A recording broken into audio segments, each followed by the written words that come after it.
तथा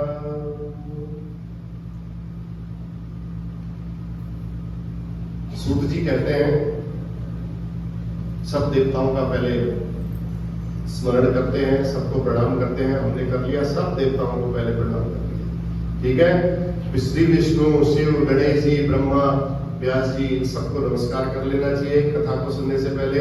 और फिर परम भागवत धर्म जो है, भक्तों के लिए जो धर्म बताया गया है उसके बारे में बताते हैं।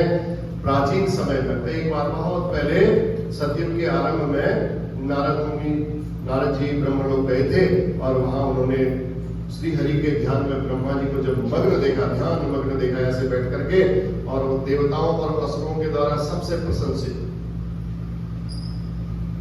उनके चारों ओर पुराण, इतिहास, अप्सराएं, किन्नर, चारों वेद मूर्तिमान होकर के सब सामने उपस्थित थे। करोड़ों सूर्यों के समान प्रकाशमान सातों समुद्र, नदियां और धर्म से युक्त शांत स्वभाव वाले ब्रह्मा जी को जब नारद जी ने देखा तो समस्त लोगों के पितामह ब्रह्मा जी को नमस्कार किया नारद जी ने, और उसके बाद बड़ी विनम्रता से पूछने लगे। कहते नारद जी कहते हैं, हे प्रभु, उस भागवत धर्म के बारे में आप हमें उपदेश दीजिए। आप भगवान विष्णु धर्म के फल को सम्यक प्रकार से किस प्रकार से निर्वहन करते हैं, आप हमें बताइए, जिसके द्वारा आपकी कृपा से परम पद की प्राप्ति हो जाए।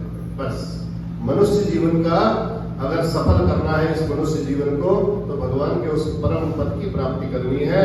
तो तब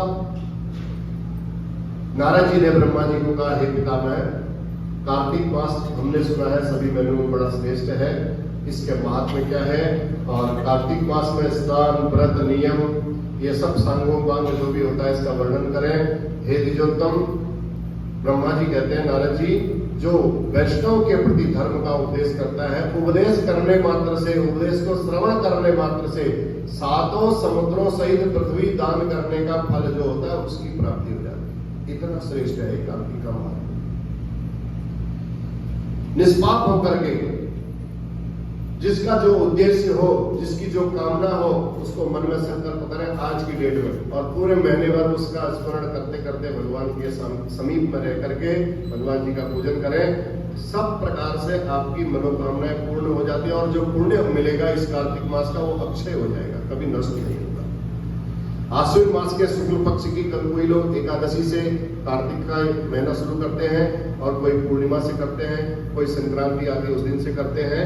तो जिसको जहां से नियम जिसका बनाया है वहां से इसको शुरू करना चाहिए, और ब्रह्म मुहूर्त में उठ करके अपना शौचालय